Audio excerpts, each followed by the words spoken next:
It is championship weekend in the ACC, and the Blue Devils are headed to Charlotte for the first time since 2013 to play for the ACC title. They last won it back before there was a championship game when they shared it in 1989. You're looking for an outright title. You got to go all the way back to the early 60s, but who cares about that? They beat Virginia on Saturday night. They will be champions of the ACC. As we welcome inside Blue Devil Tower, David Shumate alongside a guy who played in that 2013 game, Dave Harding. And Dave, I want to start with one of my favorite things to do this time of year. You see this?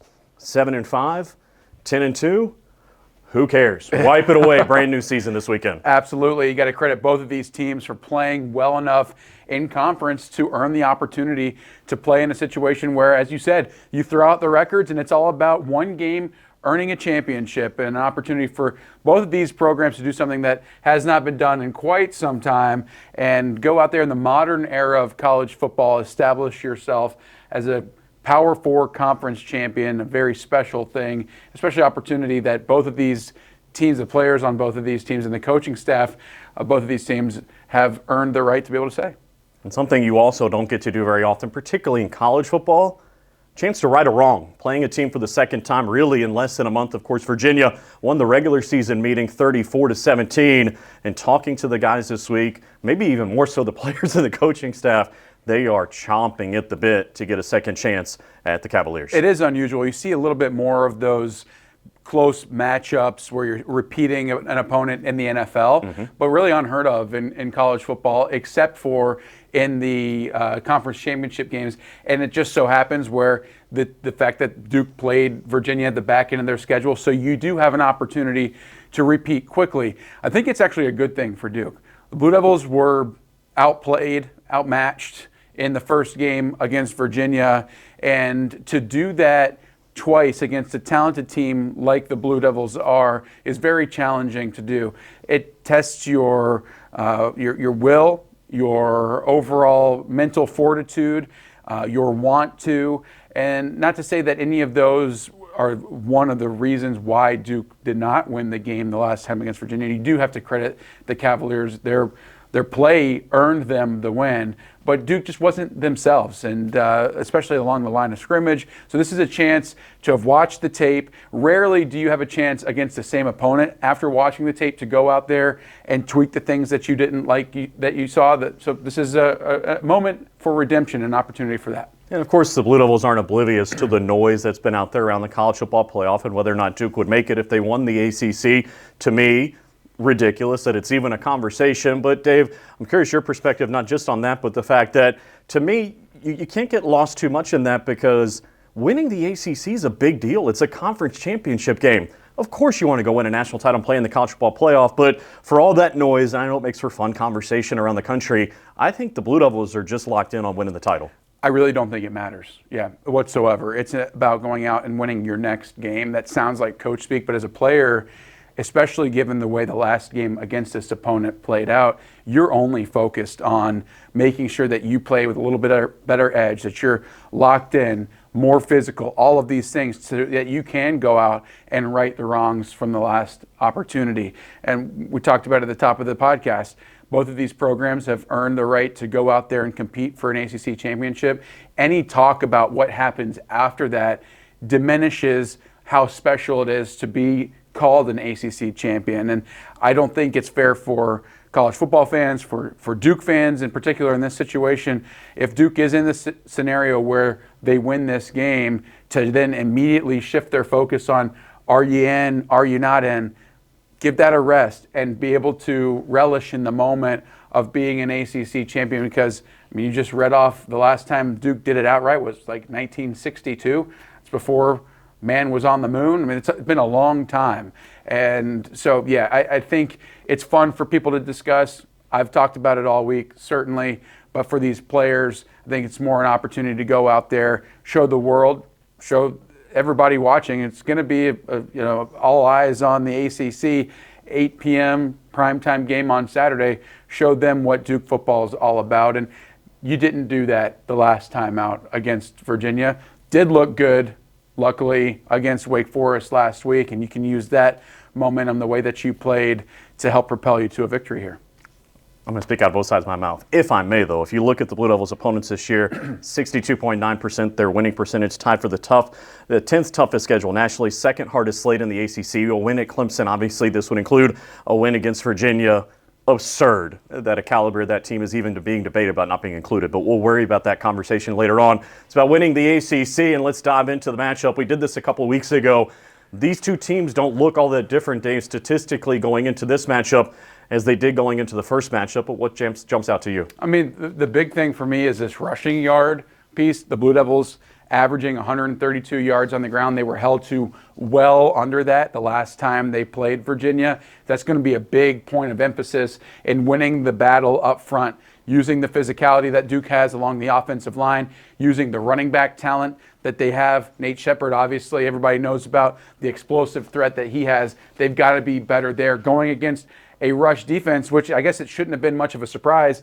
They're very stingy against the run, continuing to limit their opponents right there around the 100-yard range. So that's definitely a matchup to watch. And I think third down efficiency also is going to be mixed into the overall threat of this game and a very important piece. Blue Devils right at 39%. I mean, significant improvement over Duke at 10% better, operating right around 50% of their third down operation. Also, when you consider what the Cavaliers have been able to do there, looking at what Duke is doing on third down. So staying on the field, being able to generate drives, scoring on those drives. I think it's clear both of these defenses can be explosive. They live in the backfield, 30 sacks. The Blue Devils struggled to protect Darian Mensah the last time out. Didn't get a ton of opportunities on Chandler Morris when they saw the Cavaliers a couple weeks ago. So I think what this really paints ultimately is this game's going to be about third downs and physicality. Yeah, and you think about the physicality in the first matchup, it was kind of, and I was actually talking with Aaron Hall, obviously one of the captains on the team along the defensive line, about this, particularly in that first half. If you watch the way the game played out, on first and second down, the Duke defense was really good. Jamari Taylor, the talented tailback for Virginia, I know they had a long explosive run in the third quarter, but by and large, they did a decent job against him, I should say, over the balance of the game. It was really Chandler Morris and Trell Harris on third, and Dave unfortunately picked the down and distance. Virginia had a lot of success on third down. Well, and I think if you're going to be concerned about anything a little bit more this time around is that Chandler Morris was not at 100% playing the Blue Devils. He is coming off of an injury in the Wake Forest game the week before, and you're right. I mean, they were very conservative. They did a great job of protecting him. He got the ball out of his hands quickly, didn't put himself in jeopardy of being hit. He's healthier now. He'll be in a better position to be that dual threat quarterback that everybody knows him to be. He's got a little bit of the zone read action. Obviously, we've seen and talked about the improvisation and his ability there to extend play. So Chandler Morris more at 100%, more of a stressor on the Duke defense. And obviously Cooper Barkay will be a piece of this as well, but Darian Mensah didn't have a whole lot of time to operate that night. Give Virginia's defensive line some credit. They got after the quarterback. They've got 30 sacks on the season, but as we peel out and we talk about stats and we talk about skill position guys, how much of this is going to be about, particularly when Duke is on offense, the line of scrimmage and the offensive line being able to protect a little bit better but open up holes in the run game? I think it all boils down to offensive line play for Duke, especially when you're thinking about on offense. But I think really the whole game kind of funnels down into that one position group. Obviously, everybody else has to play really well, but the Duke offensive line, the Virginia's defensive front, the linebackers got the better of them at the point of attack in the pass rush game. If Duke's able to turn that back in their favor, which, by the way, they've won at the point of attack and along the line of scrimmage the vast majority of the games, including against a very talented Clemson front. Last week against Wake Forest, Duke's offensive front is talented. I mean, I know Morris got hurt, but they put up 49 on a Wake Forest defense that Virginia didn't score a touchdown against. Exactly. So it's a capable group, but it starts up front. And you referenced Cooper Barkay. I referenced Nate Shepherd earlier. Darian Mensah, we know the talent that he is. Those players can't get going if the offensive front doesn't take care of their business. And that's really what set them back early in the game against the Cavaliers the last time out. It was not having enough time to set up some deep shots where they were trying to get to Cooper Barkay. Not enough openings along the line of scrimmage for Nate Shepherd to find. and you found themselves crawling back in. I mean, not to make this podcast all about what happened last time, but it's the best way, I think, to frame this game and what Duke is trying to battle. All of that said, the statistics being what they were, the fact that Duke did not win at the line of scrimmage, they were still in the game late in the fourth quarter. There's a Trey Freeman pick six. There's an opportunity where if Duke had actually capitalized on a situation where they were driving the field on the drive right after that, and right before that, it's a totally different ball game, one possession game in the fourth quarter. So that's why I don't think it's as complex and complicated and all the different moving parts that are involved in this game. It boils down to winning the physical battle. Well, and I say that, and we are leaning on the last matchup, and why not? Because it is so unique. And you see championship football all the time. These games can get a little bit weird, kind of like rivalry games. These stats certainly tell the story, the old cliche, you are what your record says you are, and that sort of thing. And that's fair when you look at this, but you've been in those shoes. And we'll get to our players to watch here in just a second. How many times in your playing career, within a given season, did you go out and play a game, maybe it didn't go your way, and you're sitting in the locker room going, I can beat those dudes. I'd love another crack at them. And you know that's what was going on in the Duke locker room. Not that, look, they got a ton of respect for what Virginia brings to the table, but this is like the rarest of opportunities to go out and make a statement. And imagine that is an interesting motivational cry, and we've seen it over the years here at Duke. This is a team, the bigger the chip they can put on their shoulder, it seems like the better they play. Absolutely. And I mean, if there's ever been something to give you a chip, it's the Blue Devils. The table has been laid for them. It is a tremendous opportunity. Now, it's very hard to beat a team twice. Virginia is capable of doing that. I've got to, we've got to give them credit for what they did. It wasn't just that the Blue Devils did not play well, which they didn't the last time out. Virginia is sound across the board. I wouldn't say they've got a superstar. They've got talented players. We've talked about Chandler Morris. We know their running back's good. We know they've got solid players along the defensive line that can wreak havoc in the backfield. But when you just look at them top to bottom, they're a complete team. They're playing very well together. They believe in what they're doing. That's a hard nut to crack. And they covered well in the first game, to be fair. Absolutely. There weren't a lot of guys running wide open. Yeah, so you're exactly right. There should be a chip on the shoulder of the Blue Devils. They know that having been tested by some of the ACC's best and winning 6 or 7 conference games, right, to get to the point where they've got an ACC championship in front of them, they know they can run with the best. And so it's just a matter of putting it all together. All right, let's dive into our players to watch. And I think you kind of tipped your hand earlier talking about the offensive line. Pretty good guy to start with. Yeah, he's the leader up front along with Justin Pickett. I think the right tackle for Duke came into the season with a ton of expectations. He's lived up to a lot of them, but it's about setting the tone on Saturday night. And I thought Virginia did a better job of setting the tone in their last time out. I think Brian Parker would tell you that he wasn't at his best for whatever reason. This is an opportunity for him and the rest of that offensive front to go out there and take control of the ball game. Huge challenge, but a great opportunity. And it starts with a player like Brian Parker, who's got tremendous respect from everybody along that offensive line. I've been part of these games. It is truly something that you have to talk about.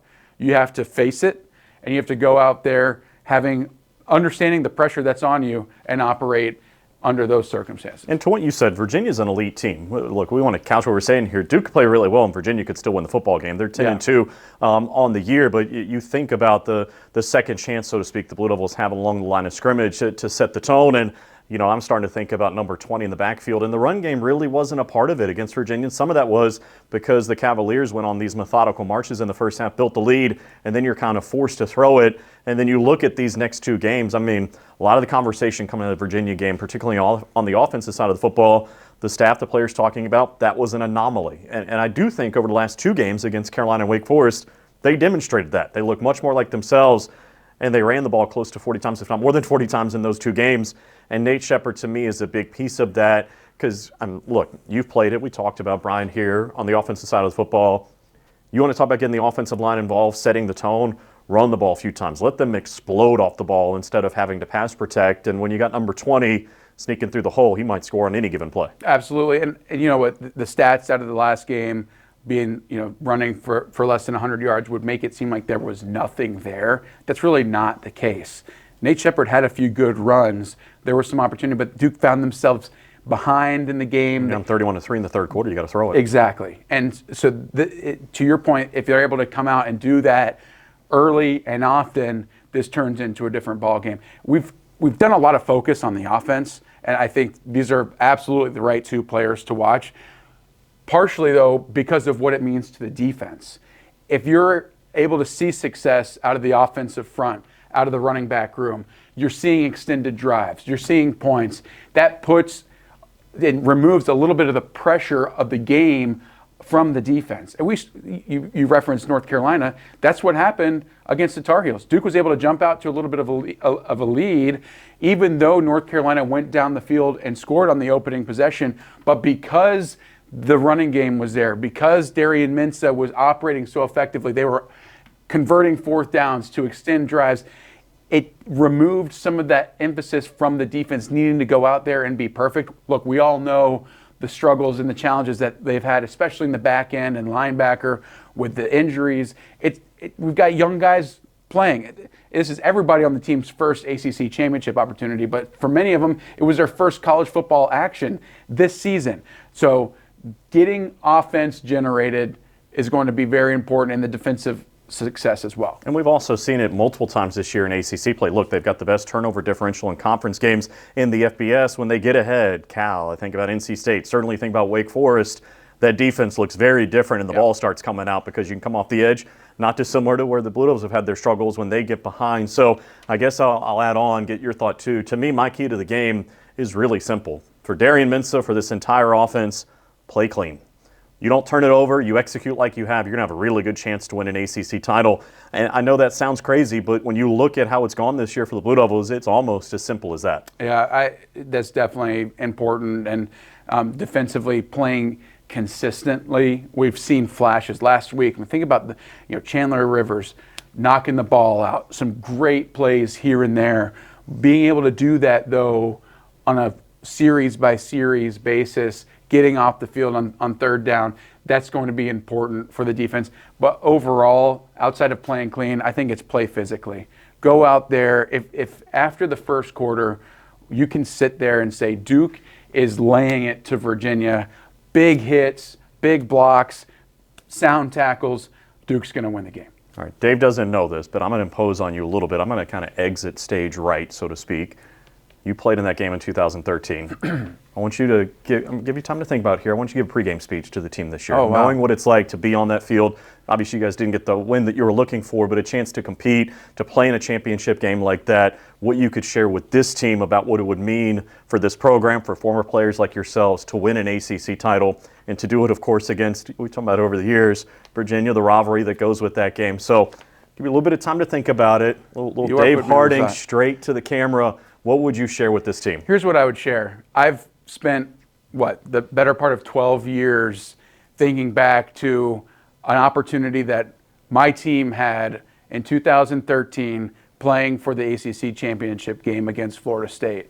And it's a sweet memory. All the different big plays that got us to the ACC Championship game, beating Carolina on the road, beating Miami on senior night. Those are all memories that I'll never forget. But one thing remains empty in my heart, and it's the fact that we weren't able to capture the ACC championship, to put the crown on our heads, to see the ring, not to say coastal champion, not to say ACC runner-up, for it to say champion. And this year's Duke football team, everybody on that roster should believe in their opportunity and believe in their ability to go out there and get a win against a rival that the Blue Devils have seen over the years, dating back 100 years. So go out there, let the past be the past, give yourself all the you believe in yourself and have the confidence to go out there and play with a swagger, a chip on your shoulder, a tenacity, a ferociousness, a physicality. Lay it all on the line, because this is an opportunity you'll never get back with this group of people, with this coaching staff. Believe, become a champion. Your heart will be full. You'll always be able to look back on this opportunity and this moment and to say you did it, you achieved greatness. How's Let's that? go on the fly, right off the top. I believe that, though. You ready It still to go? hurts. I mean, it's great. Like, we had a magical year. This team has had some bumps in the road, right? I mean, they're not proud of the way that they lost at Tulane, at UConn, at home against Illinois and Georgia Tech. I mean, those are tough things to overcome. But at the end of the day, they worked their way into this game. They're here for a reason. Go out there, seize the day, carpe diem, and go play like your hair's on fire and get a championship to Durham. I'm ready.